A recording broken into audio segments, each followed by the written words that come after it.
Hello and welcome to the latest episode of the White Pew podcast. My name is Gabrielle De La Puente. I'm Serena Mohammed. And today we're going to do a bit of a different episode. It's not just the two of us. We are joined by other people, but we'll introduce them in a minute. A few weeks ago, you might have seen us do a survey that was actually highly filled in by our lovely followers. We had over 800 responses on the survey, which just astounded me because I find it so boring filling in random surveys on Google. So thank you everyone for taking the time to do that. The survey alluded to some kind of super secret project that we are looking to do in the coming year. Based around the fact that we think that social media doesn't serve artists very well. This is not a new subject by any means. It's something that we find ourselves speaking about very easily with people. It's like everyone is bound to Instagram and to Twitter, maybe a little bit less, but it's like this relationship that we feel like we have to accept, and we have to put our artwork out on the internet because that's the only way that we're going to be in touch with an art world that goes beyond our own social circle, and it's the only way that we'll stay relevant, and it's the only way that people will remember who we are and what we do. But it's not a very fair platform, and actually it does artists a disservice in 100 ways. So over the past few months, we've been thinking amongst ourselves and with a few people in the White Pew Discord server about what those alternatives might look like. Is that the case of building a whole other website where artists are able to share their work? And if that's the case, why don't we all just go to DeviantArt? Is there something better? Is there something that's just more democratic and plain and to the point and feels like a comfortable, egalitarian space with better vibes than the horrible space that is Instagram? But unfortunately, me and Serena don't have a clue how to build websites, so we got in touch with people who do. So we're joined today by Kim Foale, who is the head of Geeks for Social Change. And we're also joined by Honor Ash, who is an artist based in Norwich. I'm going to let them introduce themselves so I can stop talking. Kim, who are you? I like the fact that it's plural you and singular you stacked up here. But yes, hello. I'm Kim. I set up this studio called Geeks for Social Change. I think it's about 5 years ago now, and it came out of a combination of sort of wanting to do community organizing, community development work from my kind of background in doing feminist and queer organizing, anti-racist stuff, a little bit of climate stuff, and mostly just wanting to do sort of more on the ground, hands-on stuff with communities, which I found just wasn't represented in the sort of the way that the tech industry shifted over that time. And I've also spent the last sort of 15 years making websites and little things for small organizations. I think some of us here have heard us because we helped the White Pew remake their website in this way, in a way that they could manage. And then I also did a PhD in this thing. I don't really do much about it anymore, but it's kind of about qualitative research. So I kind of started Geeks for Social Change to try and break down some of these barriers between disciplines, really. So you don't just have the tech people in one place doing their weird tech thing and not talking to anyone else. And then the academics, I think anybody who's worked with academics know they tend to self-silo and just do uni stuff, and it's always a bit weird. And then community stuff can always be very, almost kind of anti-tech and very sort of backwards looking and trying to kind of, I think especially left-wing advertising really has this reputation for being sort of trying 1970s tactics that haven't worked for 20 years over and over again and hoping for different results. So trying to live in this space of imagination and hope and planning and new things that kind of enjoys, to some extent enjoys technology in terms of what it can do for us, but is also critical of it as a kind of part of capitalism and the way that this sort of I think it's sometimes hard to remember that a lot of these sites that we're moaning about, like Twitter, Instagram, Facebook, have barely been around 10, 15 years. and in that time feel like they've completely transformed life on the planet and how we relate to each other.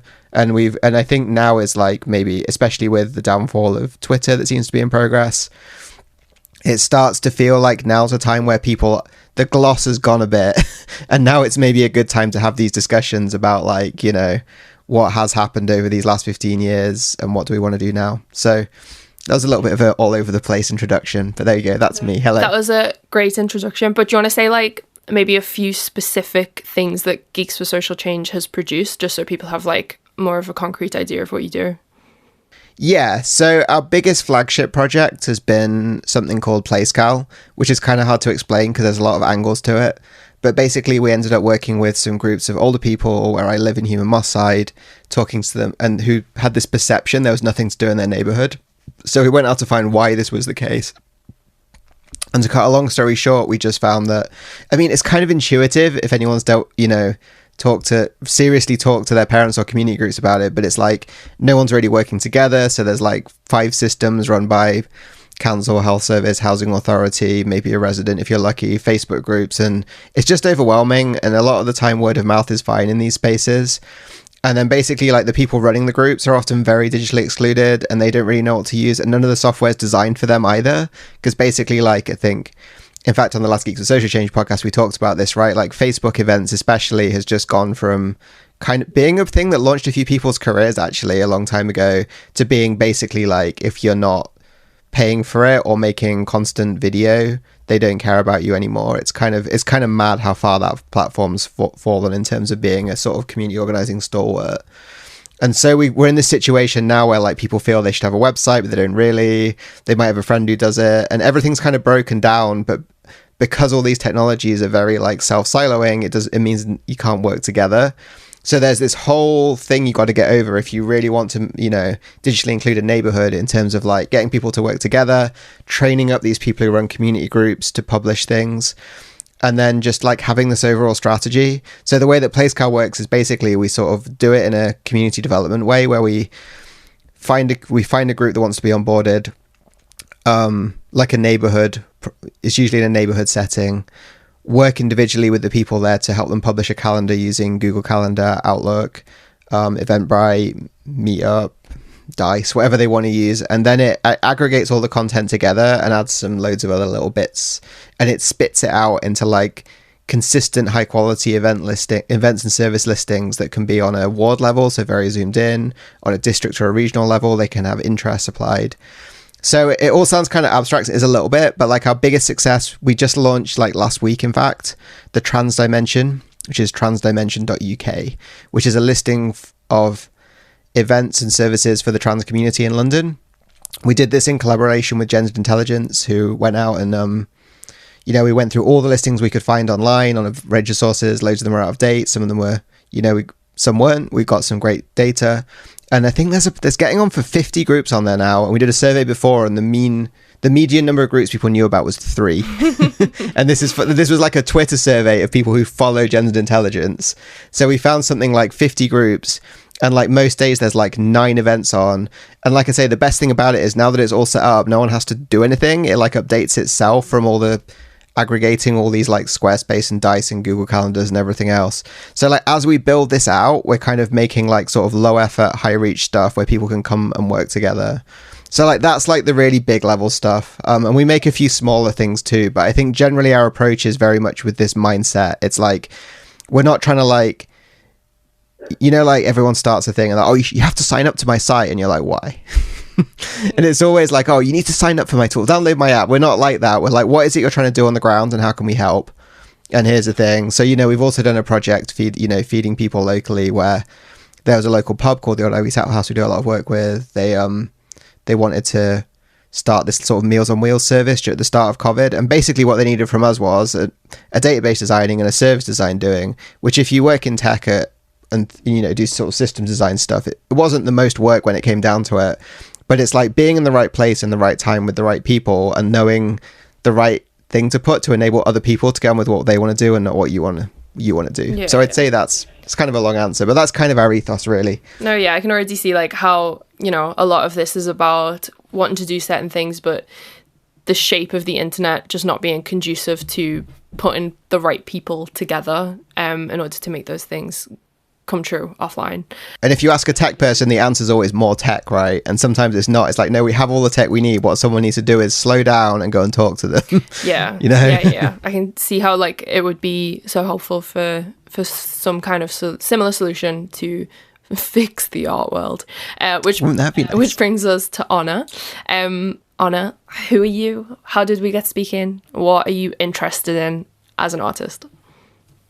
Yeah, so I'm an artist. My practice has always been around kind of communication and power and alienation and kind of the connections between people and those moments of connection.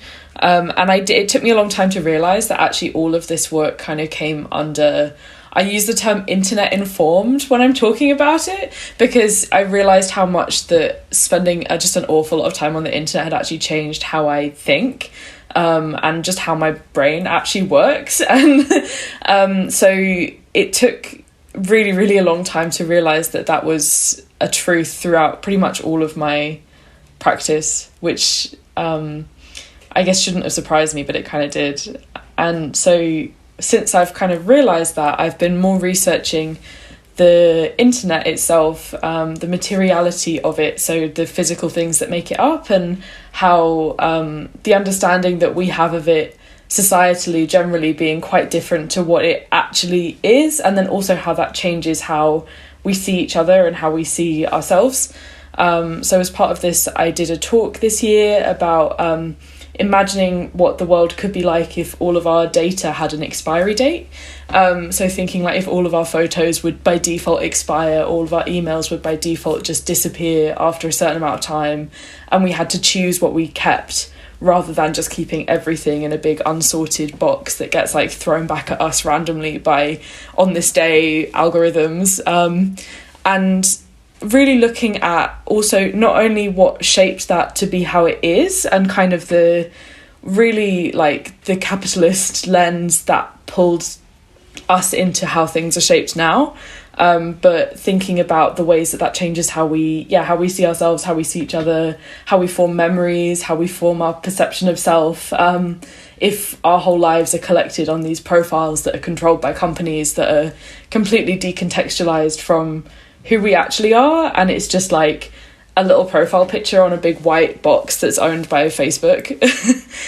And as part of that, I taught myself how to code my own website and moved my artist website from Wix to a Raspberry Pi that I host in my bedroom, which was just I felt so kind of affirmed by that process of learning how that worked and learning like how to actually have agency over the way that my work appears on my website, and how that integrates with other things, and but the physical connections that get made through the internet to display that to other people.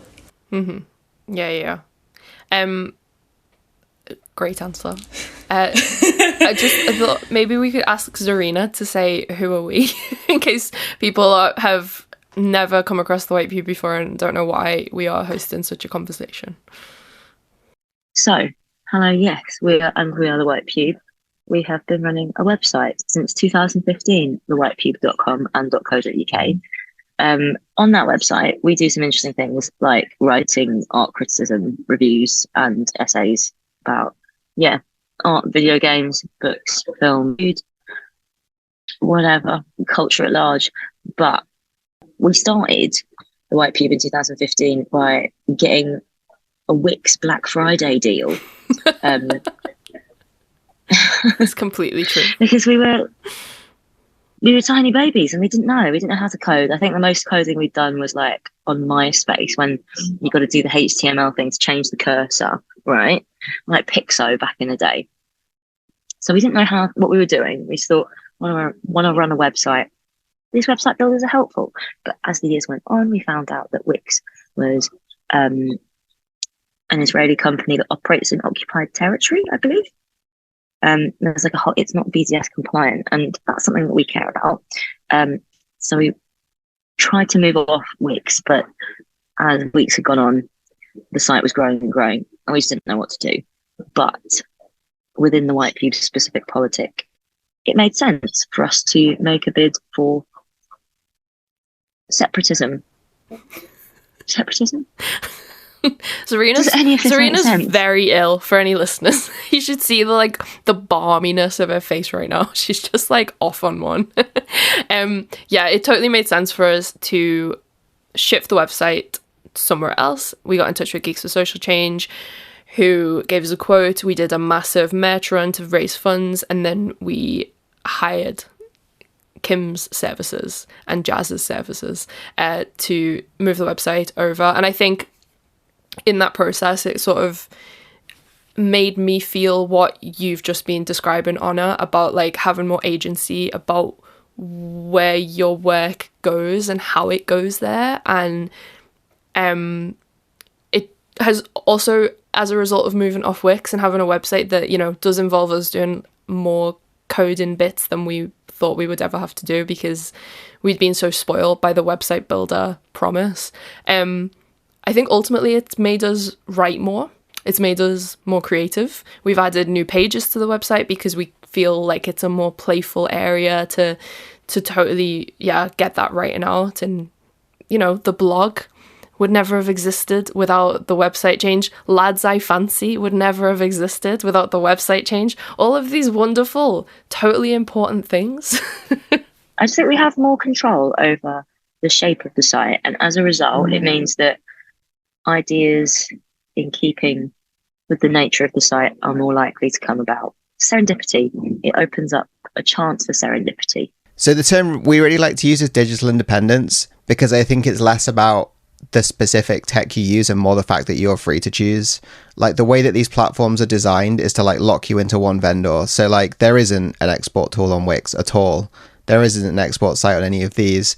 And the ways they encourage you to design is it's like they're all a little bit like having some horrific Word document where you're trying to arrange all the tables and you're not getting that content out without recreating it somewhere else.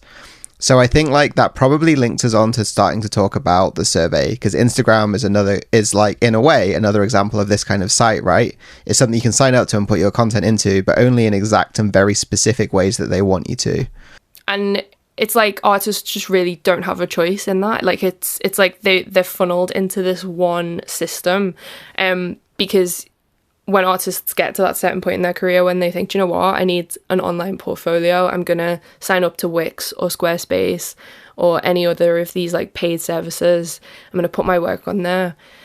They can't expect their work to be seen by anyone because it's just this like floating website in the ether, and how is anyone gonna even know their name to Google who they are and see if they've got a website? We feel totally forced to join Instagram in order to find people and to say, oh, by the way, I've got a website over here, because Instagram is where everyone already is. In the survey that we did, 97.1% of artists shared their work on Instagram. That's just basically everyone. It's like we just don't have a choice. And as you said, in terms of digital independence, like it doesn't exist on those platforms. There's part of me too when we say this, and it makes you wonder if the Instagram interface is almost like a design classic in its own sense, right? Which is why it's so ubiquitous. Like I think especially because a lot of the history of Instagram, like how I ended on it, was like Facebook just started adding feature after feature after feature after feature, and suddenly our parents and our boss were on it, and everyone was like, this is a bit much. And so I think like after that, I'm just like this Facebook feature creep. When Instagram came out initially, it was so refreshing. I can remember it. It was like, all this is nice pictures of my friends doing things, putting their stuff up. There's like a real honeymoon period, I think. And then at some point it just felt like everything else, isn't it? Like, all of a sudden, right. Initially it was a competitor to Facebook, right? So it wasn't owned by the same company, and then it got bought, and suddenly the features that were creeping into Facebook were also creeping into Instagram. And yeah, just another platform designed for you to put so much into it that you have to spend all your time there and watch their adverts, basically. That's yeah. So what are the problems with Instagram for artists? Anna, do you want to start as an artist? Oh wow, there's so many. So many. Take your pick. I don't know where to start. I mean, I think that the thing that underlies all of it to me is that the priority there isn't for people to actually see what their friends are sharing. It's to keep people looking at stuff on Instagram. So the platform kind of has an incentive to just keep burying things and keep like showing you random things that you think are interesting or annoying or will keep you scrolling, basically. Like that's their motivation. So anything that is not explicitly buying into that kind of motive is going to have a hard time in that environment. So I mean, artists creating work that is about emotional exploration or things that are not necessarily explicitly selling something or kind of playing the game of the algorithm, then it's not going to gain traction because it's not doing what the platform wants it to do. It's like directly in conflict, like the motivations just don't line up, so it makes every single thing frictious, basically. Yeah. We had a lot of comments from artists in the survey that completely spoke to that. First of all, someone said, even though I have almost 7,000 followers, my posts, brackets, of great quality, might I add, are only showed to 300 absolute max.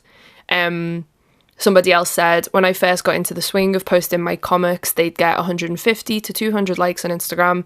Then something changed and it went to 20 to 30 likes. Totally crushing. I assume it's because they wanted me to buy ads, but honestly, it just made me want to quit. A lot of people said that, yeah, like sort of what you were alluding to, like atmospherically, it just doesn't even make sense for a lot of artwork to be there. This is, I mean, with any kind of platform, there's the phrase that I hear quite a lot is context collapse, which means that like there's no separation between like you've not traveled anywhere to get to someone's house that feels a certain way, that has a certain atmosphere, so you know what you expect to find there. It's just all this like white wall with random things just like flinging in and out that can be totally unrelated and right next to things that maybe are like, because people post really personal things, so you might see like someone posting like, oh, sorry to have lost you, Nan, next to like someone posting like, oh yeah, come to my party, and then like it's like such a whiplash of like you never know what you're gonna see next. But that's also kind of how it like becomes like this addictive scroll is something that it really pushes onto you, because the whole motivation is that they want people to spend more time on their website, and they also want people to buy adverts to show things to people on their website, speaking to the other point about things never getting any views. And they are good at that. So like one of the comments that we got from someone on the survey said, it's harder and harder to do authentic, heartfelt promo of yourself without it looking really entitled, gross and irrelevant compared to the world at large. So yeah, in between those people saying like, oh, sorry to lose you, Nan, and oh, do you want to come to my party? There's like the artist in the middle who is like, oh, I've made this thing and, you know, it's something I really care about, but you just like swipe past it and it might not be what you want to see that day, but it also might not want to be what you see after the post where someone's talking about their dead Nan. It just doesn't quite make sense. It feels really, like that jackpot system of, okay, I'm going to carry on like pulling the slot arm down until I get what I want. It's like never quite showing you the right like matchup of things. It's just such a mishmash. And I think, you know, if we take that offline, imagine what that would be like in a gallery. If you were to go from like walking around a room and see such a completely messed up curation group show, that it feels absurd that we use Instagram as artists. It doesn't make any sense. And Zarina can speak to this as well. Like I would never ever put a white pube text in text form on that platform. Like I see some writers and especially poets do this, where they will take screenshots of works, make sure it fits into a square format and then put it on the platform.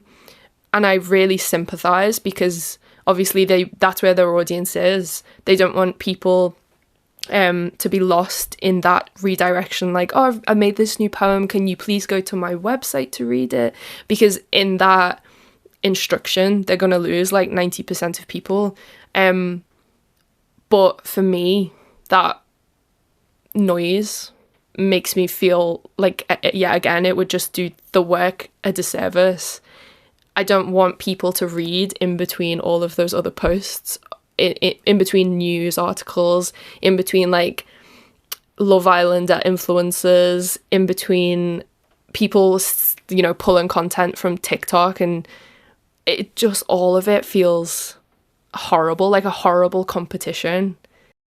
For me at the moment, I get there's so many like surgery fundraisers, mutual aid requests, and a lot of it too, it's like people, it's like friends of meme artists in countries that I don't live in, and that feels weird.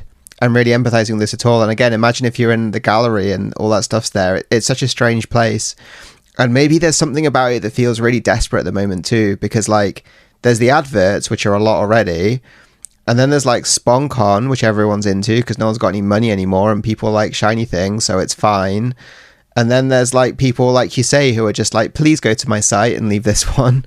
So there's a level of Instagram which is like entirely asks, right? You're scrolling through like 100 asks a day. That's so true. That's so true. Yeah. And I hate that is what I have to do, and I think that's what artists are complaining about. You know, they're limited in their experience of the artwork, but they're limited in the presentation of the artwork as well, and that's before we even get on to talking about censorship. But it also influences what actually gets made as well. If you've got like such a huge following that it's actually materially changes things about your life to have that following on that platform, you're going to change what you create in order to, you know, keep the algorithm gods happy, you know, like do things that aren't going to push the boat or aren't going to rock the boat, in any particular direction, you know? Yeah, someone said not all artwork can be changed into a reel for the sake of getting people to see it, and that is like, oh my god, the pivot to video. Oh my god, the pivot to video. Instagram came out and said that, I think it was sort of towards the end of 2020, beginning of 2021. A lot of like major illustrators, it was sort of coming from a conversation from them, getting in touch with me like, why is my engagement plummeted?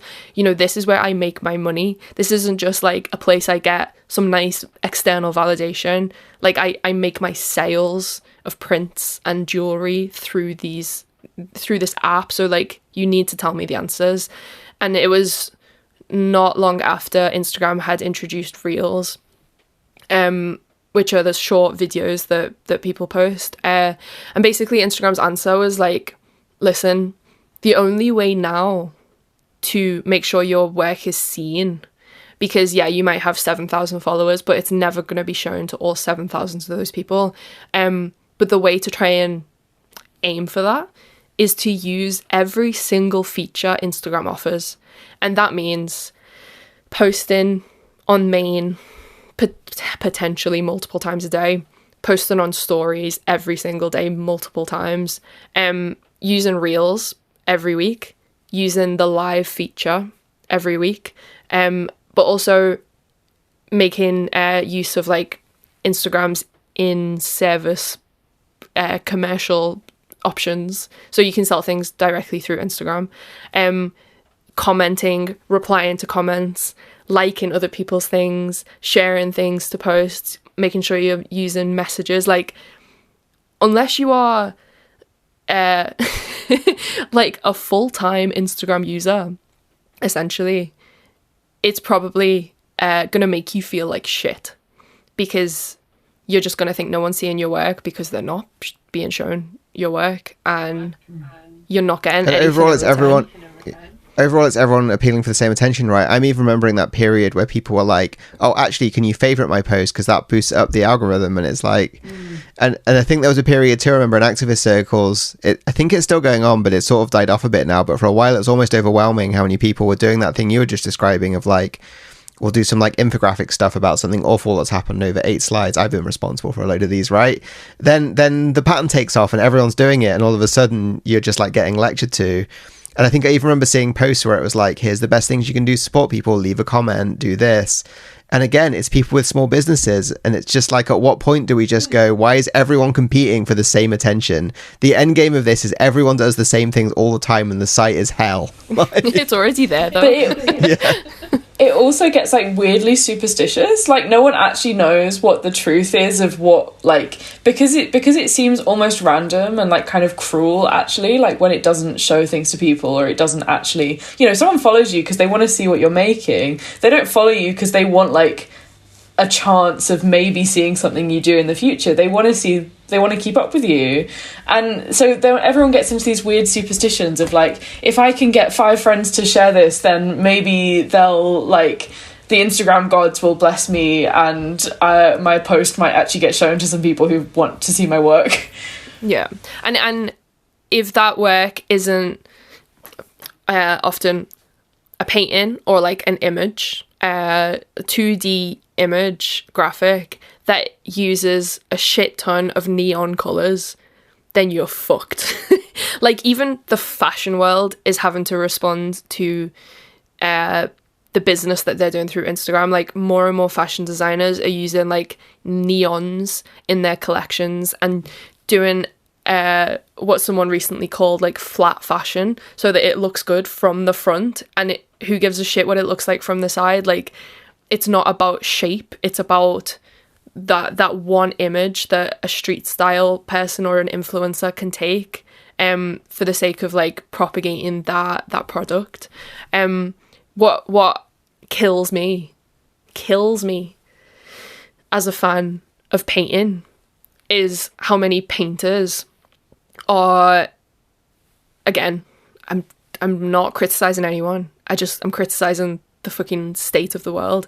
Like how many painters are having to basically become like process artists and action artists instead, and setting up a camera in order to film themselves doing the painting, because actually what the algorithm cares more about is like the verb. They just want to see paint being pushed along on a canvas in a really satisfying way, and they don't give a shit about like the end result, because that reel will be seen by potentially tens of thousands of more people than the static studio shot of my new painting. It is killing me.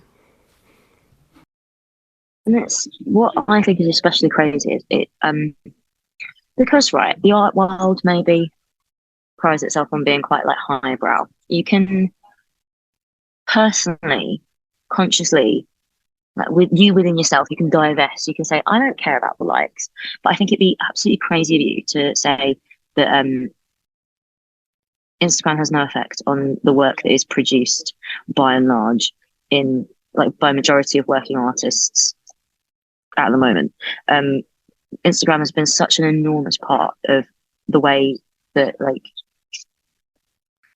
I don't know, we form taste, right? Like it's been such a huge part of our visual landscape that like it has been so instrumental in taste for the past maybe past decade, maybe 8 years. And it has already had a huge effect on the way that working artists engage with the idea of aesthetics, right? It's like it's beyond just like painters turning into like action artists. It's like it's affecting the way paintings look, literally. Like I don't know if this is pseudoscience or if this is just like a fake statistic, but there has been, I think, an increase in the number of paintings that are like painted on square canvases, because it's just, that's the way that for a while, before Instagram changed their like aspect ratio allowances or whatever, that was, you had to put things in a square. You had to take iPhone pictures on a square. Like it was just, that was the primary aspect ratio for images that we engaged with in life, right? Because Instagram was such an enormous part of the way we interact with visual culture, the way we create visual culture. Um, I think it's crazy. So I think it doesn't matter how you can say, "Oh, I don't want to engage with that. I don't care about the likes. The likes care about you, hun." Someone said on the survey, I just feel like it's pointless. Just throwing it out there into space, no idea who will see it being content. But what option do I have? I'm nearly 50, live in the country, and I'm completely disconnected from the cliquey city art scene. Yeah, it's like, it's this horrible lifeline for people professionally, emotionally, socially, professionally. Like, it just kills me. Should we go and talk about these punishments a little bit? Because I'm really keen to talk about these. The punishments, go on. So I think the thing is, right, even now what we're talking about is like Instagram in the best case when it works. But like, so the wild thing about this survey we did, that yeah, like Gav said, we had 832 respondents, 160 people filled in, which is about 1 in 5, actually bothered to write in a story about being punished on social media. So that's probably a minimum, because I don't know about anyone else, but I can never be bothered to fill in the writing question. There's a few ways that people get punished on it. Again, like this was so heavily skewed towards Instagram. Like, people were talking about it on Tumblr and Facebook, but it was mostly Instagram for this. It seems by far the most carceral. So the basic punishments, I think the mildest one seems to be removing your ability to boost posts or promote them. Some of that is related to things like promoting smoking. It was a bit weird. That one is a bit unclear what causes that. The next level up seems to be like content removal. So just they take a post down. There's then this shadow banning thing, which, as we discussed earlier, is this huge nebulous thing. It's really hard to prove it's happening. I don't think Instagram even properly admit it's a thing. Because, you know, you could explain it as the algorithm dropping, but there seems to be some pretty good evidence that after people saying key phrases, they just have a 10th, 100th the followers they had, you know, the views they had the previous day. So it's a bit unclear where to put this in this little hierarchy we've made. The next one up seems to be like a violation warning. So something like a copyright strike or a warning to improve your behavior. Then there can be like a temporary suspension. Sometimes you don't know it's temporary when it happens and you might get it back, all the way up to account banned. You know, shadow banning is the most common punishment, it seems like, and then content removal. And then within that, the majority of the time, people just do not know, or like it's really weird and nonsensical. So someone said, you know, and some of them are a bit more understandable than others, but a bit weird, right? Like someone said they did an artwork about beheading the Queen and that was threatening violence and it got deleted. But then someone also said they posted a Two of Swords tarot card and that got censored.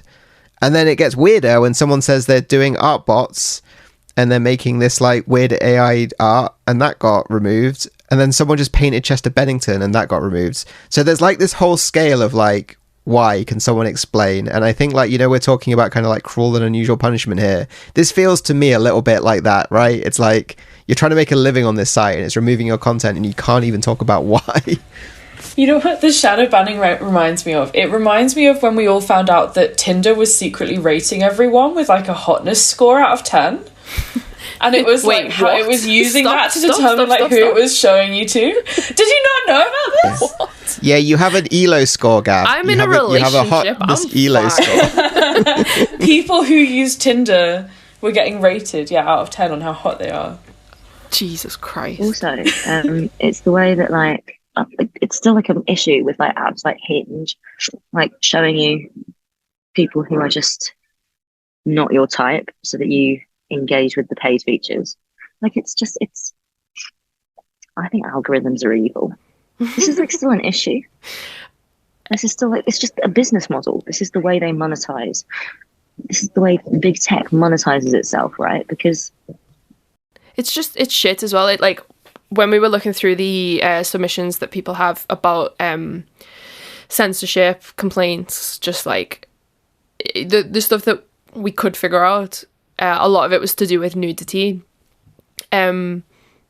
It's like it's really ironic, I think, that so much of like traditional art practice begins in like here is a life drawing model.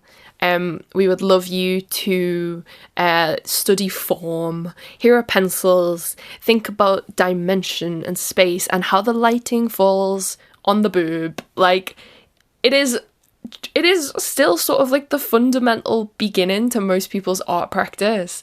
So for Instagram to like pull that out from under people is just like batshit. Like, it's probably gonna put people off looking at nude figures and just like the body completely. It's sort of, yeah, I just wonder what like the impact of that is going to be. Yeah, so we had loads of people. I think this was like probably the thing in the survey that was the most. I don't think it's a grey area. I think it should be allowed, but in terms of like, probably the terms of service says you can't, but it's wild anyway. And we've got all these responses about it. So someone just wrote, "Why have you been censored?" Nipples in it, which I think is funny because it's like, it's obvious, and it's so specifically nipples, right? It's not even boobs. And then these go through again. There's like a whole range here from going through from like, from sort of like, someone said they do performances, they perform topless and they try and cut it, but there'll be like one frame where you can see a bit of nip, through to like someone scanned a buttock, which was part of a bunch of other stuff. And again, like, but then it goes through to like drawings or like photographs of like, so someone went to a Sally Mann exhibit. I'm not sure who they are. Maybe you guys do, but like, you know, other people's artwork that's being displayed in exhibitions that presumably are like all ages in the real world, or like something relating to Yoko Ono, so like other artists, then all the way through to someone who just says, "My work has floral images that resemble vulvas, and these have been banned by this sort of like you can't boost it thing, and they can't use hashtags related to vagina." So it's just like, and then I think there's even one person who said that they did some AI thing, and it was nothing to do with nipples, but the algorithm decided it was. So I don't know what Mark Zuckerberg's personal issues with nipples is. I mean, it's really interesting because I feel like so much of that is just the scale that Instagram operates at, because like every different jurisdiction has different restrictions on what servers can and cannot host in terms of like adult content, or like who might be exposed to that content, and like that changes all over the world. So if you're a website that is fully global, you have to kind of assume this kind of, that you have to be like the most conservative node in that whole thing. You have to like go for the most like restrictive, like playing it safe, kind of overly like paternalistic content moderation policy, like purely because someone could sue you for being like, well, this image was on your server in this country and this actually violates this specific law in this random country. But that to me feels like really a product of just like the scale that they operate on, in that they're like, we want to be for everyone, everywhere. So I actually don't know if they have moderation countries per country, because very famously, Germany has very strict rules about not promoting the Holocaust and using Nazi imagery. And basically, like every tech provider, somehow Twitter manages, they do filter out all the Nazis in Germany that are seen everywhere else. So I actually don't know how much what you see on Instagram is dependent on the moderation policies of your country. Yeah, not sure. But either way, it's like absolutely slamming artists. One of the most interesting comments I thought that we got about censorship was someone saying that they set up a new collective account and they were banned for tagging too many names that were all in the collective. Like, you know, we can speak about the nude being a sort of fundamental part of someone's like art learning experience, but this just feels like another example. Like, so many artists do work in collaborations. Me and Zarina work in a collaboration. People work in groups. Like, if all of this is having an effect on people where they do feel like completely unseen by the algorithm, unseen by the people that like chose to follow them, this feels like another example of how it's like completely forcing individualism on people in it's just a horrible way that just makes me think again, like, why are we on here? Like, why are we all putting ourselves through this? And fucking hell, I wish there was an alternative, because it's just so bad. It's really bad. Yeah, I think the idea that an algorithm algorithm or a big tech company has got ultimate control, ultimate control, conceptual control about what artists make things about is problematic. So people did send in a list of subjects that they found the algorithm didn't like or that didn't sit too well on Instagram. I'm going to read through them. So abortion, abolishing landlords, criticism of white supremacy or using the word black. The farmers' protest. I'm assuming that's the farmers' protest in India, right? Yeah. Palestine, racism, and sexual violence, which is all of those things are political in like quite a specific way. I think that's interesting, the way that the algorithm reacts. Like on the right, there is like, you know, within right wing discourse, there is an understanding that like social media companies like Twitter, maybe have got like quite a left wing bias, right? Like fascists keep getting banned off Twitter, isn't it terrible? Right, left wing bias. But I think there is like a kind of like quite a liberal understanding of like what politically is acceptable on these sites. It's kind of, I think it's crazy to me. Contemporary art is a critically engaged field in which there is a kind of progressive understanding of these things, right? Like there's a progressive understanding of all of these topics. It is crazy to me art as a field has to engage with these spaces that like kind of don't really have a politics that align with like the political consensus within contemporary art. Like abolishing landlords, not that crazy. The fact that these conversations can be so missing from the main digital arena, the marketplace of digital ideas. Just for a bit of context of this, yeah, I think it's shown over and over that like big tech companies, like the boss gives to like the Republicans and all the employees give to the Democrats. That is interesting. That makes a lot of sense. Okay, so what are we going to do about all of this? How are we going to fix it? Why are we speaking today? And why did we even ask all of our lovely followers to fill in a survey? Kim, what are the answers? Well, yeah, I mean, not to like land with the big questions. So, right at the start of this, I actually didn't quite realize how neatly this would segue. We talked about PlaceCow, which was our attempt to, sort of have this like community development led approach to technology. So rather than just having like next thing, we sort of do things in this very social setting where it's all about like what we're trying to achieve together as a group and what tech do we need to do that. So we talked to Gabrielle about making this project, who she then titled The Art Pages. And basically we kind of want to use the same approach. So there's three real bits of this, right? Like, you know, I've done sort of open source tech, like Linux person for a really long time. And I think honestly, like everyone hates that person. And it's usually just after your computers crash too, right? They'll be like, oh, you should just use Linux instead. And it's like, fuck off. You know what I mean? So I think a real key piece of the Geek Social Change DNA is we're trying to get away from this and meeting people where they actually are rather than where we wish they were. So I think as a lot of people maybe know, we've been working with the White Pew for a while now. The first thing that we really helped them with, and that's how we got to know each other, was helping them migrate their website off Wix onto what's called a static site generator. So it's one of those things that's quite hard to explain if you've not used one. But basically in the sort of Wix, Squarespace, often like WordPress world, the way that you operate your website is you kind of log in through your browser and you point and click and you drag stuff around and you're sort of totally beholden to the whim of whatever that vendor wants you to do. It's not transferable, so you get really like locked into what they do and they're very visual. And also as a result of this, they tend to be pretty bad for things like search engine optimization, accessibility, because like the way that the tech works under all this is very engineering-y and it's always just a bit of a hack in the middle. So what we did with the White Pew site is we helped them basically like structure their data properly. So the way a static site works by contrast is it's more like laying out files on your hard drive. So you have a folder with all the blogs in, one with all the art reviews, one with all the the men you fancy, right? Or people you fancy. I can't remember what it is. Lads now. I fancy. Lads I fancy. Lads, there we go. The gender neutral lads, which I will say hello die on.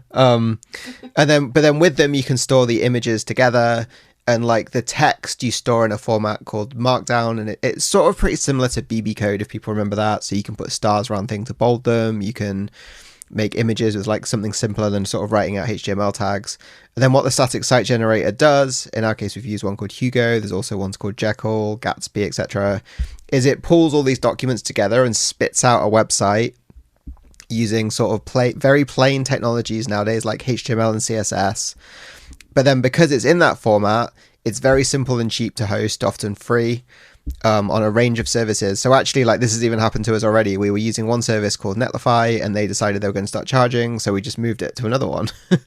And that's like the kind of option you have this way. So it's a bit of a different approach. Rather than it being this sort of like visual top-down, what you see is what you get thing, it's more of like an engineering approach where you put like your text and your images together, and then it sort of compiles it for you and does all the image resizing.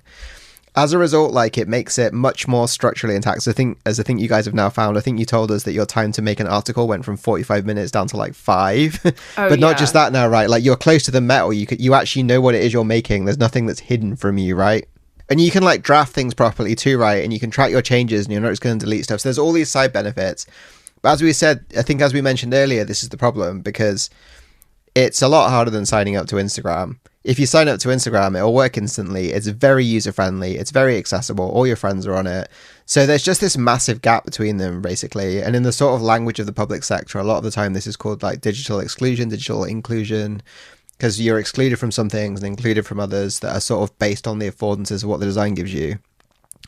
So individually, which is the world we're in now, this feels really insurmountable. And it feels like the tech people are off over there doing their open source thing and kind of, you know, being the like, oh, just install Linux, just do this, just do that. And then on the other hand, we've got all these artists who are like, well, actually, that's not working for me. So what our plan with this project is to kind of try and get a group of people and we'll all do it together and we'll all have fun and it'll all be lovely. And at the end of it, we'll maybe make our own thing. So I think there's 3 basic bits to the project. So I think one of them is what we really want to do is get like a little cohort of people who are interested in migrating their content off Instagram onto their own thing. Which, as we acknowledged earlier, if you're doing it individually, it might not seem too worth it because who's going to look at your own site? But then there's lots of technologies that basically what they do when you've got your own site is they let you read it with a computer. So the main one we use is called RSS. There's a bunch out there that I don't know how sidetracked we'll get with like ActivityPub and JSON and APIs and all the rest of it.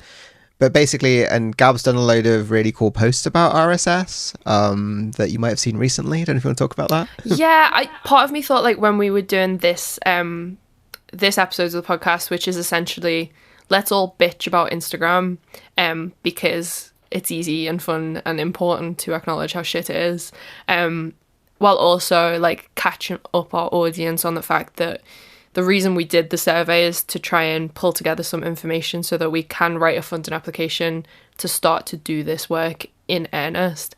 Part of me thought that maybe we should just do another episode that was all about RSS because it's so fun. What does it stand for again? Just remind me. Really simple syndication. I should remember it because it's so simple. But basically, like, RSS is way old, and when we talk about it online, it's normally like our older followers who are like, really? ? Like, you're interested in this? We thought that was dead. Anna, do you want to like describe what it is? I think you would be able to do it justice. Sure. Okay. Yeah. So it's. Oh, how do I approach this? So it's how podcasts work. So if you have a podcast app, you might have, especially if you subscribe on Patreon, people who have private podcast feeds, you can put the address of the podcast feed into your podcast subscription app, and then it pulls through the new episodes of that private feed. And so the way that RSS works is literally exactly like that, except it's for really everything instead of just podcasts. So podcasts kind of went down a very specialized route for audio, but an RSS reader, it looks, you put an address into it of someone's RSS feed and it checks that address for updates. So it pulls through the new things that they put onto their website in the same way as new podcast episodes come into your podcast application. but except it can be blog posts, and a lot of the time it is blog posts, but it can also be photos can come through. And a lot of sites actually have it automatically supported in some way. It's usually really hidden. It's not very obvious anymore, because it was a very common way of reading the internet, essentially. I mean, Google kind of killed it a little bit, but it still exists and the infrastructure is still there. So things like Tumblr automatically create RSS feeds of posts that you can just subscribe to, and as well as, you know, sites like Blogspot. It all, the infrastructure is still there underneath, basically. Is that useful? Is that a useful it's useful. I think what I would add is that, like, in practice, for me, what that means is on my phone, I have an app called Feedly, like Feedly. I have another one on my laptop whose name I can't remember. And basically, I go on that app, it's completely blank. I add in different RSS feeds, which are like in the form of a link. So the White Pubes one is like thewhitepube.co.uk/index.xml. I put that link into the RSS feeder, but I also put in the link for BBC News, Kotaku, some, you know, Honours blog, like all of these different things that I want to read. And then the app automatically pulls all of the new updates on Honours blog, all the new stuff about God of War Ragnarok from Kotaku, and it brings it to me. So for me, that's huge. Like, I can't believe I didn't know about this sooner, because I just, as many people, got into that rhythm of like, when I go on the internet, I go on Instagram and Twitter and YouTube, and that's it. And like, I almost forgot how many people were doing these really interesting blogs outside of those things, which is like so stupid of me as someone who runs a website called The White Pube, like someone who should really know about this. So it's important for like a number of reasons. One, I think it really helps to remember all of those things without having to go out and do that work for yourself. Like, instead of every day opening up 100 different tabs, it's just doing the work for me. And like, brain fog wise, that's great. Find it really accessible. I also think it's important because of the entire point of what we've been speaking about today, which is like, me and Zarina on October the 12th, 2015, were like, let's start a website. And it was funny. And we started a website, and then the same day we started a Twitter account because of that problem that we've been speaking about. Like, we needed to tell people that there was something on that website. And then we, you know, a week later started the Instagram account, and it functioned in the same way. So while we were posting what we really cared about, which was exhibition reviews on thewhitepube.com, we still had to go and use Instagram and Twitter as like a way to go and knock on everyone's doors, or like a town square, and just like bellow that there was a new review, go to the website. And we saw them as like, yeah, like very much instruments, and then they evolved into their own thing. But basically, over the past 7 years, we have grown to hate Instagram, as functional and sometimes entertaining as it is. The use of an RSS reader means that we can say to people, oh, just download an RSS reader so that all the White Pube posts come to you, and we don't have to come and knock on your door and bother you and do the thing that Kim was talking about, which is like begging the audience for something. Like, we're not asking you to go and read the new text. It like comes to you anyway, and then you can decide whether it's something that looks interesting to you, or you read it, you care, you read it, you don't care, whatever. It feels so important. So important. And I wish more people were speaking about it. Again, it's that thing of like digital inclusion. Like, it does just take like 5 minutes to get your head around, which is too much for a lot of people. And for me, it was too much for a long time. And then I got so sick of Instagram that I almost like backed myself into a corner, and the only way to come out that corner was to learn about RSS feeds. And it's subtle too, right? The benefits are subtle. I think there's lots of other little ones because I've still not fully converted to it.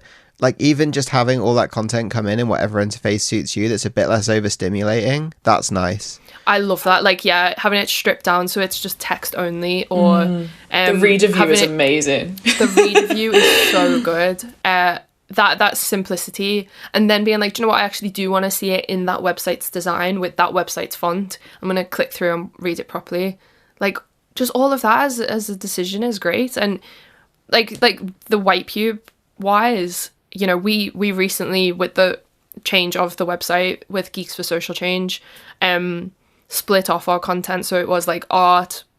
So I'm saying like thewhitepube.com/art/games/misc for prima facie on Tell Me I'm Worthless, and then /blog and /podcast, and like /grant. All of these different little updates that we put out are so disparate. But this completely brings it all back, and it shows like this is all part of our practice. It's all under the same umbrella. Here it all is together, and I think that is so satisfying. I feel like I feel like a preacher. I feel like I've not shut up about this for so long, and I really was surprised that when we put out the post on Instagram initially, just to say like, by the way guys, this is what RSS is, how cool is this? It's like the Marge Simpson isn't this potato neat meme. Like I feel like that. I feel like possessed and a little bit embarrassed.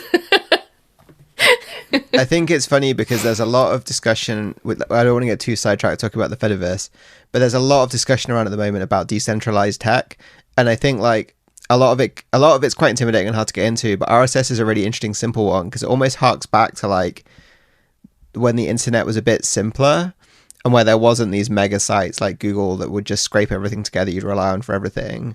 And I think just like because of that, it's like just this idea that all we really want the web for is to like publish what we're doing and follow what our friends are doing, and we don't want all this advertising and over the top thing and to deal with ad blocks and to go through all this almost like armor you have to put on to browse the web nowadays, right? Yeah, because it can be like, it can really take you off guard.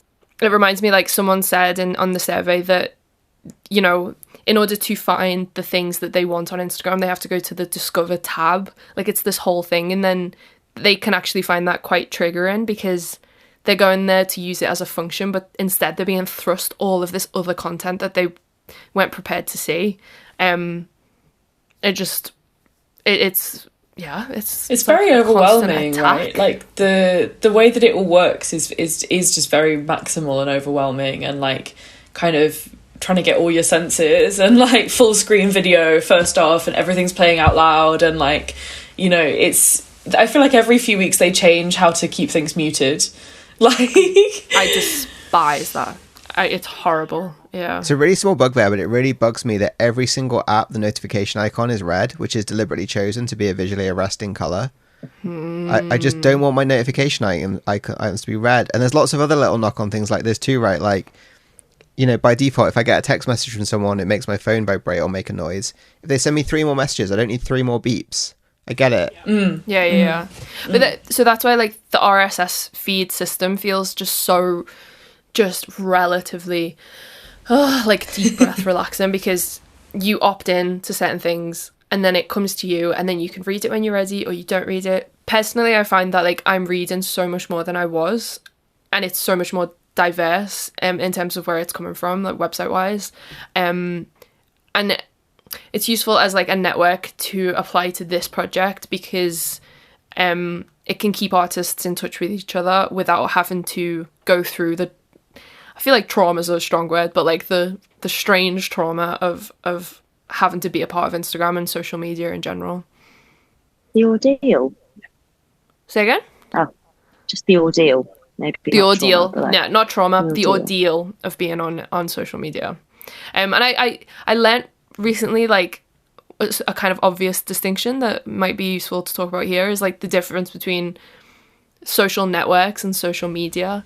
Like, it feels important to retain the value of a social network without it having to become social media, which just feels like pure, like, sparkly capitalism and the ordeal that Zarina just described.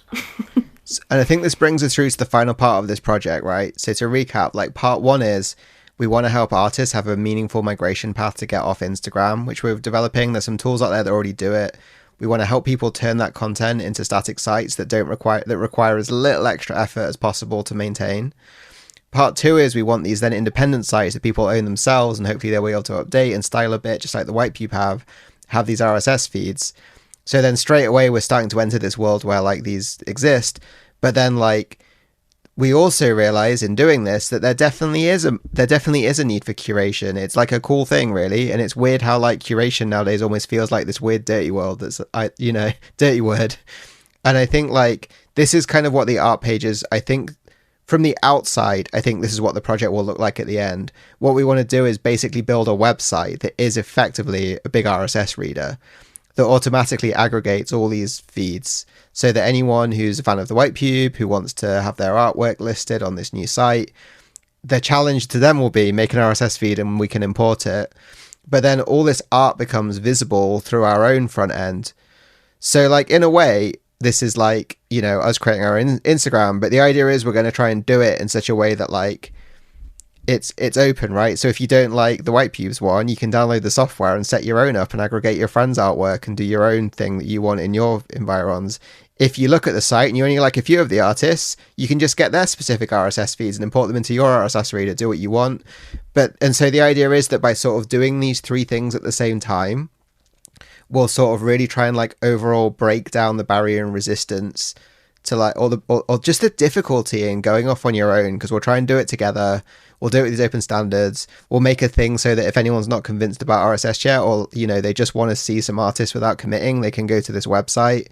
And then hopefully by doing this together with our combined forces too, we'll just get a bit of like hype into this whole concept and like give people like, because I think so much of the work we do at GFSE, and especially with how grim the world is right now, is even just coming up with like a vision for how the world could be feels like nice, right? It's like, oh, maybe there is some hope here. So I think that's the whole project. I don't know if you've got anything to add to that, but yeah, I think what I would say is like I'm not necessarily seeing it as like a White Pube branded thing. I just want everyone to have somewhere to go when we jump off the ship. I just want like this huge big life raft, somewhere that feels like very straightforward and very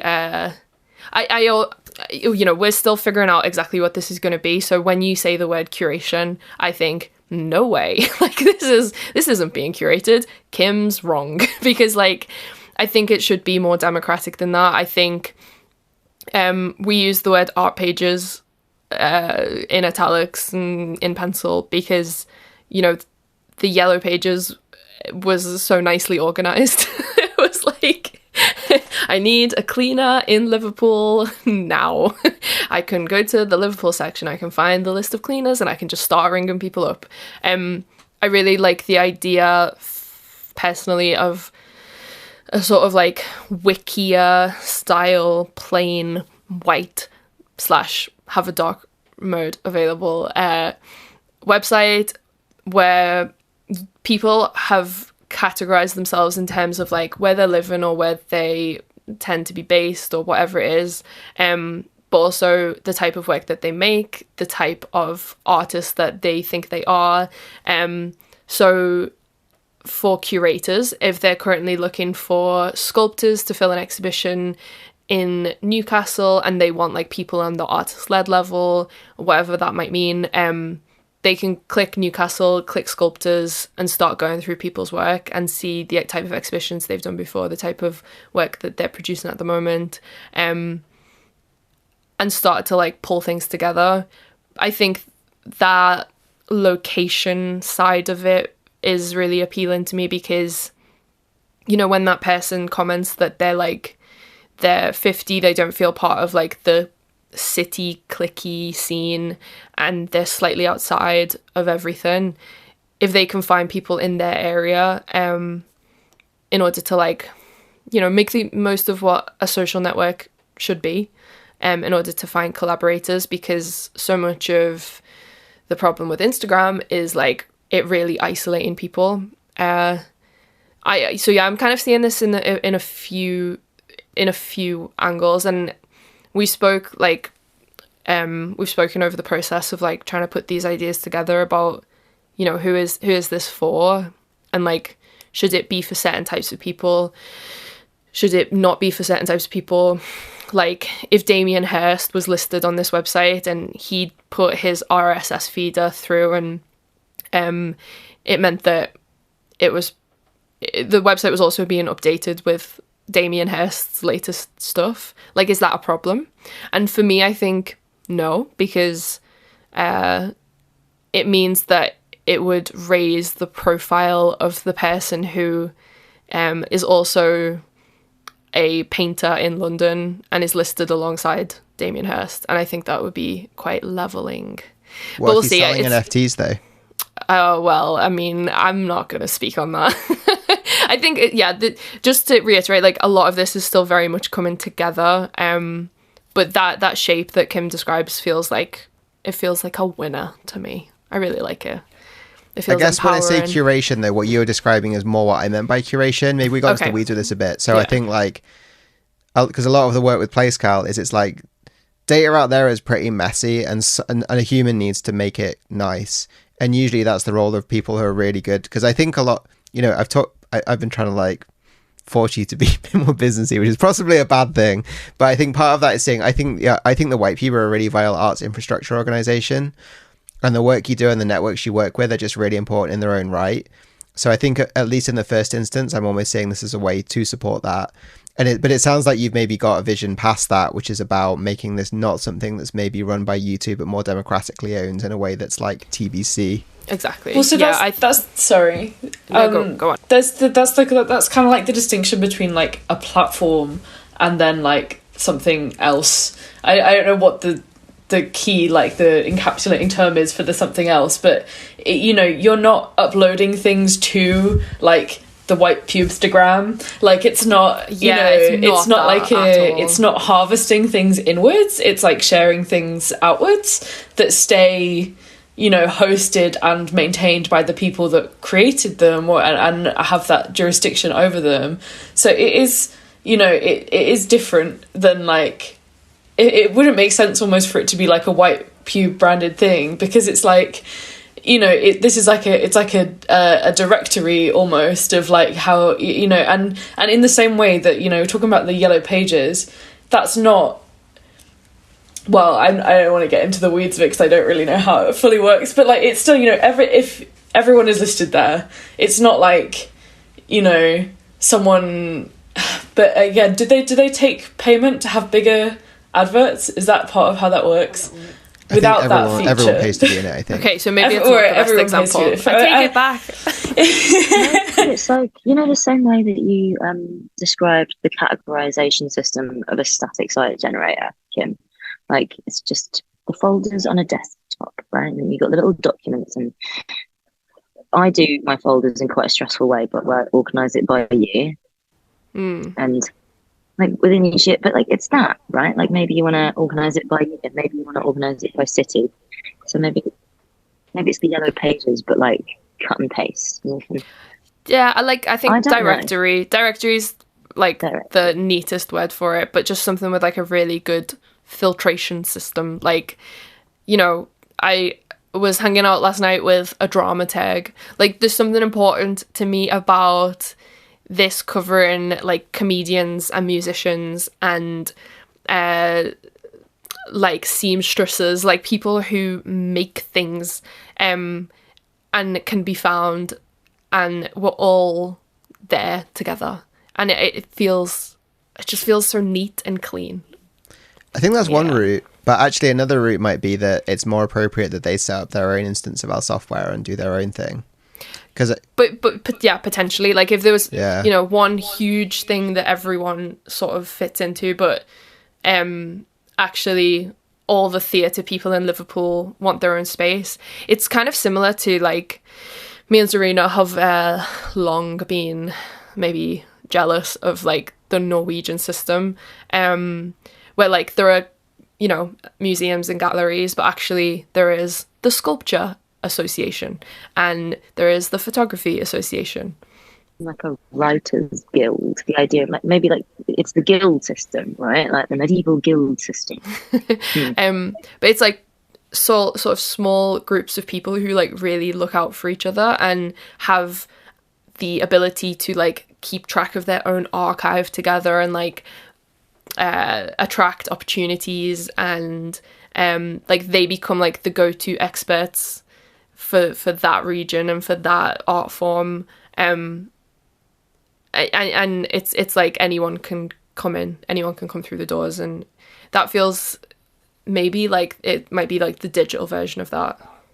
I think that's great, because I feel like what we have in this country, I do this rant a bit, so I'll keep it short, but like we have very top-down, very hierarchical systems, but they're quite subtle. So we have so like, you know, there is this real trickle-down thing, and you know, we were talking about the impact that the Arts Council has, that that Instagram has. You could also say the Arts Council have a massive impact over even what kind of art you can make in this country if you want to take that step from doing a few drawings to becoming a professional artist, right? They control so much of it, and it's completely top down. They do, you know, as far as I'm aware, they don't really do things like participatory budgeting. It's very individualized in a very similar way. You know, you're kind of competing, and I think like what we're kind of offering here is an opportunity for people to kind of grow power by working together better. So each individual artist is in a position, each individual artist has to compete for these big funds. But yeah, if we have 20 people together, is that a different prospect? What does it look like if we suddenly start having people able to like work together? And I think this sort of like soft bottom up, you know, for me, this is like the kind of very sort of soft anarchism I'm trying to practice these days, which is, you know, about helping people see where there's an oppressive power structure that affects everyone and helping them work together. Because I know one question I asked you in this a while ago that I think this is a good segue into is like, I think, you know, we talk a lot about, you know, things that sound cool, maybe a bit slogany, like, you know, saving the art world, fixing the art world. And I think it's terrifying. Like what, you know, and maybe this is a question back to now, if you've had any more time to think about it, like what would it look like to fix the art world? What would an art sector in this country that actually served people's needs for both artists and kind of like fans of art look like? I think more and more as time progresses, I don't know if there is a version of the art world that could ever. I think the needs and wants and secret terrible desires of like funders, artists, curators and audiences are all at odds with each other. And when the art world talks about stakeholders, I think that's like a crazy way of talking about people involved in the art world, because it like makes them one. Right, you can refer to them with one term, stakeholder. That's everyone. That's like your funder. That's your funders. That's your audience. That's the artists that you're working with. I think all of those people have competing interests, and I don't know if there's a version of the art world that you might have to cut this because it's terrifically pessimistic.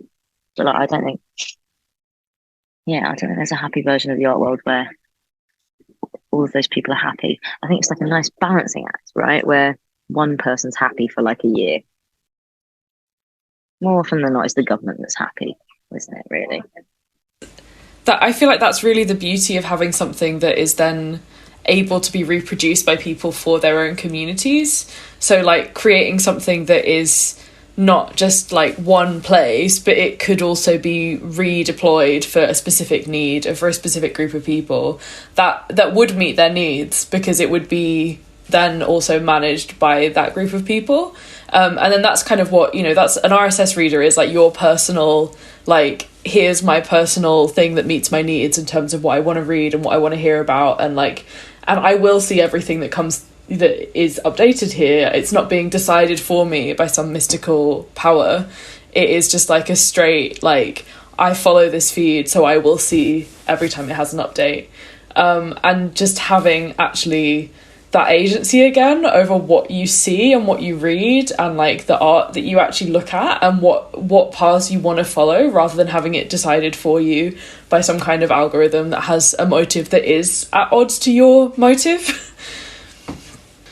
Yeah, I think that is important. It's also like almost the description of Mastodon as well, like, and it's yeah, I was thinking that when I was saying that. I was just like, this is like federated social media, but I don't want to get into that right now. no, but like, it's just worth saying for people who haven't like got their head around that yet, that is what you've just been speaking about, just in terms of like more social spaces. One problem that we haven't touched on yet is like, how is this all going to be paid for? How is like Geeks for Social Change's time and like our time thinking about this gonna play out? Like, what are the practicalities? So basically, we are going to try and go for a pretty large funding bid for this. We're speaking to some fundraisers about it now. The nice thing about being a tech studio is we have budget where we can afford to go for these kind of bids because they're big and expensive. So in fact, this will be a good one to put in the Whitepew funding library to her if we succeed at all. Yeah. But basically, yeah, we're going to talk to... Shall I name the funders? Yeah, I mean, they're not... Everyone knows who they are anyway, yeah. So the initial ones we're going to look at are Esme Fairbairn Foundation and Paul Hamlin. And then after that, we're going to look at Arts Council, which I think a lot of people in the arts too have said this a lot. They don't... It's like the funding seems the hardest in the arts. And actually, like, if you do things with a social dimension to it, with the sort of more of this activist focus, there's a lot of funds that are a lot easier to get for a lot more money. So we probably will go for Arts Council large grants. But yeah, I feel like everyone should be aware that, like, if you look at things like National Lottery Awards for All, you can get 10k, you fill in 2 400-word questions and a bunch of other forms, and that's about it.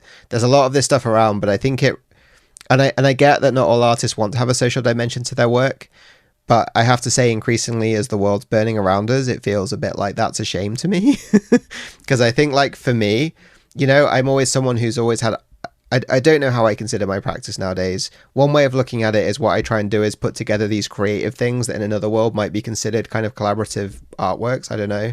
In this world, it feels like more what I do is described as, like, you know, project management, systems design. I don't even know, to be honest, quite what I do. And I think for me, the exciting thing about this is that there isn't a clear definition yet. And it's about kind of returning this autonomy to community hands. Like, there's a book I read that's amazing called Decolonizing Methodology. I've spoken about a few times. And I won't get too into it, but one of the points it makes really early on is that, like, one of the big things that colonization did was sort of like break up these bits of life. So instead of like having things more integrated, it's like, if you do research, you're an academic and you work in a university. If you're an artist, you make paintings or sculptures or whatever, and you go in an art gallery and you compete in that system. If you are into medicine, you get trained to become a doctor and you work in a hospital, right? And it sort of like separates and rarefies these parts of life that then create their own internal elites where people are competing within them. And I think maybe like in terms of what I would like to see in art is like, I'd like it to feel more accessible to me as someone who like didn't, you know, it would have been, if I got to choose more subjects at school, it would be the one I've done. I feel like I'm now at a point in my life where I'd just love to have the time to take a year off and do an art foundation, but it's never going to happen because of capitalism. I'd like it to feel like these spaces are less intimidating to me and that there's more opportunities to just like do an art that's something a little bit more than, you know, the umpteen life drawing classes. That's cool, but it's not really like my kind of thing. So I don't know quite where I'm going with this, but I think maybe like the future art I'd like to see is it's something a bit less like apart from everything else, you know, it's a bit more part of day-to-day life that like I expect to see beautiful things and see my friends' beautiful things and make things together and do creation but not in a productive way, not in a way where I want to be an artist or get paid to do it. I just want to do something, you know. How amazing would it be if like you know, we built this directory and maybe it became so established and so the go-to and so like yeah, of course my RSS feed is linked to the art pages, obviously, that it wasn't just like necessarily art interested audiences who already go to galleries and who already know like the deal, who went on that directory to like have a look around, but it was like your mom who was like I also don't want to just go between like the same two websites. I'm just gonna click on this and like, you know, maybe we have my favorite feature of all websites, which is like I'm feeling lucky, you know, roll the dice button and it ends up on like Kim's RSS feed for art, and my mom is like, interesting. Like, and then clicks the button again and spins and lands on like the drama tag that I hung out with last night. Like, it would be so nice if that was the case, and we could find that integration. Kind of like the online version of like, I don't know if everyone else's guilty pleasure is going to IKEA, but like, you know, when you go to IKEA and there's like the print section, they're all mental and they're all really cheap, and you kind of want all of them, but they're all not quite like that, right? And you don't know who the artist is. It's all totally mad. Like, there's just all these different art styles. And I think like it's funny you say the I'm feeling random. I hadn't thought of that, but there's something very amusingly anti-capitalist about it, right? Instagram is never going to have an I'm feeling lucky feature that shows you a random artist, and especially if you tune it so you're like, you know, show me an artwork by someone with less than 100 views or whatever, right? That's never going to be on Instagram. I love that. I think those kind of tools pop up all the time though. So there's like websites where you can see YouTube videos that no one's ever watched, and like you can listen to a song on Spotify that no one's ever played, and there's a really good search engine called Marginalia, and you can just click on a random, it just shows you random like small websites, so like independent websites and not things that have been created on the platforms, and so I think that there's a really nice inclination that people just want to have a bit more fun in their experience like, online, like stumble upon, like when that was like in its heyday. That like, maybe we just make a vow right now that we add that feature to the website. Maybe the final artwork vision is that Damien Hirst is on it, but no one cares because he's boring. Honestly, yeah. One thing maybe like we just mentioned before we wrap this up is another like just lovely part of the internet that I didn't know ever existed, but it's something that I want, and maybe this is going to give me that feeling. When we were designing, when Geeks for Social Change were putting the website together, and we were like chatting through the design features and things that we might like, and sort of talking about that like early web, old blog, you know, giphy, glittery, transparent PNG frames, tiles, aesthetics. Jazz introduced us to something called web rings. Like web rings, and I was like, oh my god, like I cannot believe I missed out on this, and can we have one now? And it is essentially like a ring of people, say like, you know, us three were in a ring together. It would mean that like when you scroll to the bottom of Honna's website, you could like click a button to go to the next person in the ring, and it would end up on my website, and then you'd go to the bottom of mine, click and go to Kim's, and it feels like so wholesome and friendly and special and supportive in a way like that, just like the competition atmosphere of all the other shit that we've been talking about today like just doesn't accommodate for. Like, people do sometimes share their friends' posts on their stories, but like then you just click past them. Like, there's something about making your friends' pages like into destinations which feels really special. And I like the idea also that the directory is like a big web ring for all the artists and all the comedians and, you know, all the other people who make things. I'd say too, the great irony of the internet, right, is it's probably like the single biggest decentralized system we use. It's like a massive feat of like design to make such a huge system that works. But like, there's just been so trillions of pounds poured into making it not that way. Yeah. Which is why everyone's on Facebook, Instagram. But like, if you know, when these companies start to fail, which they increasingly are, we're left with what we had before, which is this system that used to be a bit more like this, I feel like. Yeah. And maybe we appreciate it more now than we did it back then. Especially because they're just like continuing to close all pubs down and shit like that. It's like, you know, where do people go? Where do we spend time with? This is the kind of thing that Mark Fisher was writing about. Like, we're all just being split up from each other. It's a strategy. It's a total strategy to not let us think together and think in that creative way together. Yeah, the enclosure of the commons and everything being privately run and privately managed with private security, and like, you know, you go anywhere in London, right, and it's just like, actually this is private land and you can't be in this square, and I've got a security guard that's coming to get you and tell you to leave, and like, there's where can you go? That's the big question, right? Where can you go? Yeah. Yeah, and I hope the answer isn't you can look at this website instead. But, you know, maybe it's a start of like helping people work together. They can make spaces again.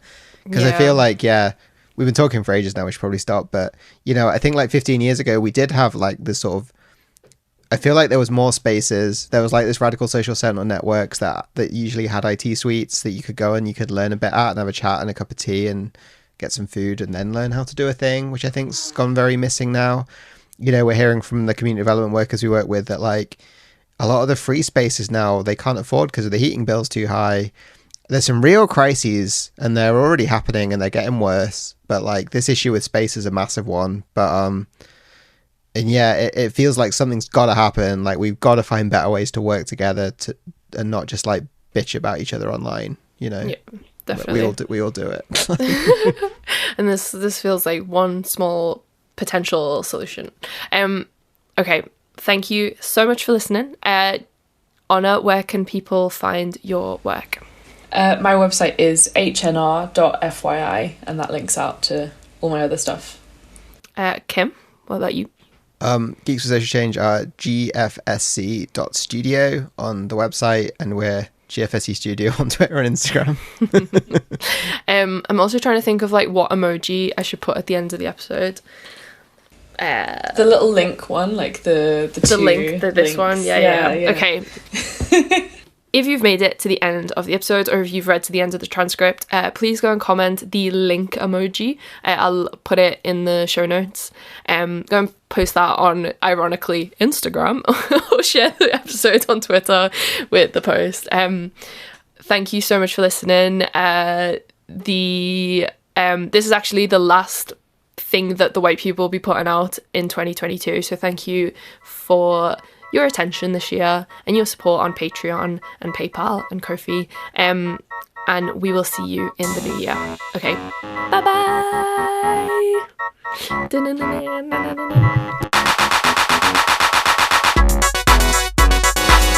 White Cube.